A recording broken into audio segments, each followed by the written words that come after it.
ബ്രിട്ടീഷുകാരുടെ ഭരണത്തിനു മുമ്പും ഒരു പരിധിവരെ അതിനുശേഷവും 1947 വരെ കേരളത്തിൽ നടന്നിട്ടുള്ള പ്രാകൃതമായ അന്ധവിശ്വാസങ്ങളും അനാചാരങ്ങളുടെയും അജ്ഞതയുടെയും ഫലമായി ഒരുപാട് ജീവിതങ്ങൾ ഹോമിക്കപ്പെട്ടിട്ടുണ്ട്. നമ്പൂതിരി അന്തർജനങ്ങളെ വിചാരണ ചെയ്യുവാൻ ഉപയോഗിച്ചിരുന്ന സ്മാർത്ഥ വിചാരം, തൊട്ടുകൂടായ്മ, ഭ്രഷ്ട്, തീണ്ടൽ തുടങ്ങിയവയും സമൂഹത്തിലെ ഉയർന്ന വർഗമായി പരിഗണിക്കുന്ന ഒരു കൂട്ടം ആളുകൾക്ക് മാത്രമായി എല്ലാ അവകാശങ്ങളും അധികാരങ്ങളും നിലനിർത്തി നിരക്ഷരരായ ഒരു വലിയ ജനവിഭാഗത്തെ മനുഷ്യാവകാശത്തിന്റെ ഒരു കണിക പോലും നൽകാതെ ചൂഷണത്തിന് വിധേയമാക്കപ്പെട്ട ഹതഭാഗ്യരായ മനുഷ്യജന്മങ്ങൾ. അവയിൽ ഏറ്റവും കൂടുതൽ ക്രൂരതയ്ക്കും പീഡനത്തിനും വിധേയരായി നിശബ്ദമായി നേരിട്ട് സഹിച്ച് ജീവിച്ചും ചത്തും കടന്നുപോയ സ്ത്രീ ജന്മങ്ങൾ. തങ്ങളുടെ ജാതിയേക്കാൾ താഴ്ന്നവനുമായി ഏതെങ്കിലും ഒരു സ്ത്രീ ലൈംഗിക ബന്ധം പുലർത്തി എന്നറിഞ്ഞാൽ ആ സ്ത്രീകൾക്ക് നേരിടുന്ന കൊടിയ പീഡനങ്ങൾ. അക്കാലത്ത് നായന്മാരായ സ്ത്രീകൾ തങ്ങളെക്കാൾ താഴ്ന്ന ജാതിയിൽപ്പെട്ടവരായി കരുതുന്നവരുമായി ഇത്തരം ബന്ധം പുലർത്തി എന്നറിഞ്ഞാൽ അവളെ കുറ്റവിചാരണ ചെയ്ത് ഒരു അടിമയെ പോലെ പരദേശിക്കോ വിൽക്കുകയോ മാപ്പിളയുടെയോ കോറമണ്ടൽ ചെട്ടിയുടെയോ ഭാര്യയായി നൽകുകയോ ചെയ്യും. ചില സന്ദർഭങ്ങളിൽ ഇതിനൊന്നും മുതിരാതെ കൊല്ലുകയും ചെയ്യും. ഒരു ഈഴവനുമായിട്ടാണ് ഒരു നമ്പൂതിരി സ്ത്രീ ഇത്തരത്തിൽ ബന്ധപ്പെടുന്നത് എന്ന് അറിഞ്ഞു കഴിഞ്ഞാൽ പശ്ചിമഘട്ടത്തിലെ കുതിരാൻ മലയിലെ നിബിഡ വനത്തിനുള്ളിൽ അവരെ തനിച്ചാക്കി വന്യമൃഗങ്ങൾക്ക് ഭക്ഷണമാക്കുവാൻ പാകത്തിലാക്കി മറ്റുള്ളവർ ഉപേക്ഷിച്ചു പോകും. ഇവയെല്ലാം അതിജീവിക്കുന്നവർ കാമഭ്രാന്തിനും അക്രമത്തിനും പീഡനത്തിനും വിധേയരായി അലഞ്ഞു തിരിഞ്ഞു നടക്കും. ചിലർ സ്വയം ജീവനെടുക്കും. എന്നാൽ നമ്പൂതിരി സ്ത്രീകൾക്ക് ഒരു ചെറിയ ഇളവുണ്ടായിരുന്നു. അവൾ സ്മാർത്ഥ വിചാരത്തിലൂടെ കടന്നു പോകേണ്ടതുണ്ട്.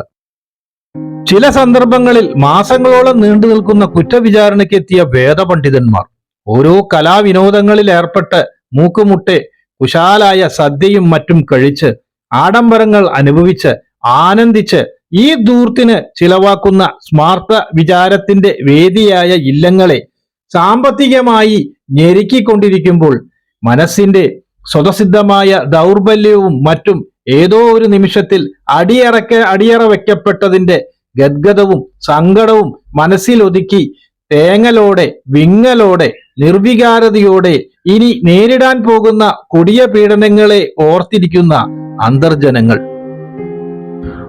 ഓരോ ദിവസവും പണ്ഡിതൻ ഈ സ്ത്രീയെ കൊണ്ട് അവളെ ഗർഭിണിയാക്കിയ ആൾ ആരാണെന്ന് പറയിപ്പിക്കുവാനുള്ള ശ്രമമായിരിക്കും.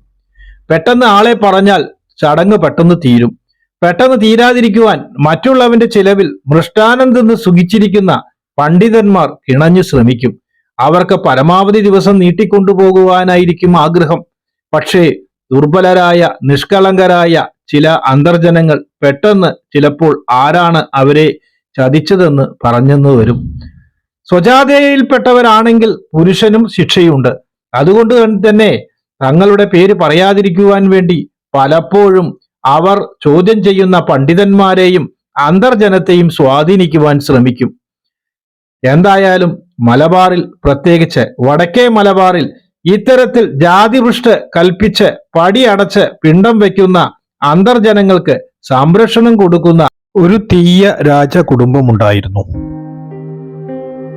ഈ അഭയസ്ഥാനത്തിന്റെ പേരായിരുന്നു വരക്കാട്ട് ഇല്ലത്തെ മാന്നാനാർ എന്ന തീയ രാജവംശം.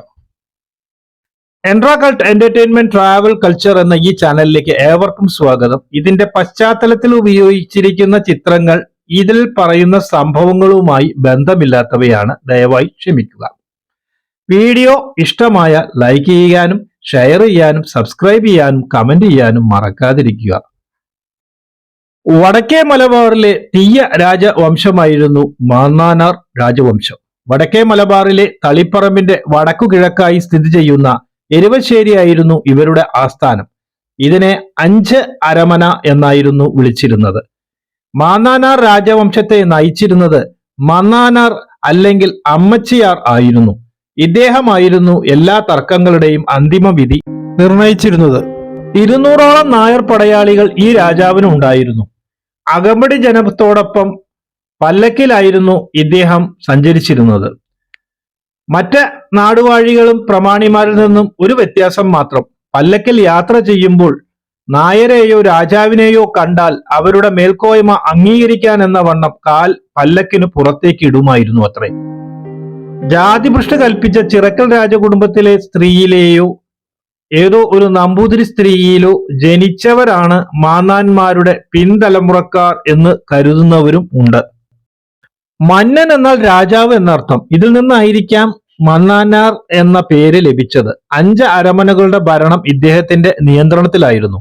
മൂത്തേടത്ത് അരമന, ഇളയേടത്ത് അരമന, പുത്തൻ അരമന, പുതിയേടത്ത് അരമന, മുണ്ടായ അരമന എന്നിവയായിരുന്നു അവ. ശക്തമായ കോട്ടയും കൊട്ടാരവും ദർബാർ ഹാളും നാടകശാലയും ആഡംബരപൂർണമായ വസതികളും ഇദ്ദേഹത്തിനുണ്ടായിരുന്നു. സാമൂതിരിയുടെ അരിയിട്ട് വാഴ്ച പോലെ തന്നെയായിരുന്നു മാന്നാന്മാരും രാജാവാകുന്നത്. മാന്നാന താമസിക്കുന്ന ആഡംബരപൂർണമായ വസതിയാണ് മാന്നാനാർ കോട്ട അല്ലെങ്കിൽ രാജാവിന്റെ കോട്ട. കേരളത്തിലെ രാജാക്കന്മാരുടെ വസതികൾ കോവിലകങ്ങൾ അല്ലെങ്കിൽ കൊട്ടാരങ്ങൾ എന്ന് അറിയപ്പെടുമ്പോൾ മാന്നാന്മാരുടേത് അരമന എന്ന പേരിലാണ് അറിയപ്പെട്ടത്. തേഴ്സ്റ്റൺ ആൻഡ് രംഗാചാരി എഴുതിയ Caste and Tribes of South India എന്ന പുസ്തകത്തില് ഇവർ നമ്പൂതിരി ഇല്ലങ്ങളിൽ നിന്ന് ദത്ത് സ്വീകരിച്ചിരുന്നതായി രേഖപ്പെടുത്തിയിരിക്കുന്നു. നമ്പൂതിരി സ്ത്രീകളെ തങ്ങളുടെ ജാതിയേക്കാൾ താഴെയുള്ളവർക്ക് നൽകാറില്ലായിരുന്നുവല്ലോ. സാമൂതിരിക്ക് പോലും അവർ ഇക്കാര്യം നിഷേധിച്ചിരുന്നപ്പോൾ ഇതെങ്ങനെ സംഭവിച്ചു എന്നറിയില്ല. മരുമക്കത്തായമാണ് മാന്നാനാർ സ്വീകരിച്ചു പോന്നിരുന്നത്. ചില സന്ദർഭങ്ങളിൽ അനന്തരാവകാശികൾ ഇല്ലാതെ വരുമ്പോഴാണത്രേ ഇങ്ങനെ ചെയ്യാറുള്ളത്. മാന്നാനർക്ക് അനന്തരാവകാശി ഇല്ലാതെ വരുമ്പോൾ കോലത്ത് നാട്ടിലെ തീയർ പെരിങ്ങല്ലൂർ ബ്രാഹ്മണരുടെ മുഖ്യനായ കുറുമാട്ടൂർ നമ്പൂതിരിയുടെ അടുക്കലേക്ക് ഒരു ഘോഷയാത്രയായി പോയി ഒരു കന്യകയെ മാന്നാനരുടെ സഹോദരിയാകാൻ ദത്ത് നൽകുവാൻ ആവശ്യപ്പെടുമത്രേ.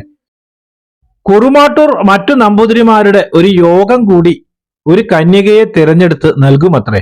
ഒരു പക്ഷേ നിർധനരായ ഏതെങ്കിലും പെൺകുട്ടിയായിരിക്കാം. എന്തായാലും ഈ പെൺകുട്ടിക്ക് പിന്നീട് രാജയോഗമാണ്. എവിടെയെങ്കിലും സ്മാർത്ഥ വിചാരം നടക്കുന്നതായി കേട്ടാൽ മാന്നാനാർ സ്ഥാനികൾ അവിടേക്ക് പോകും.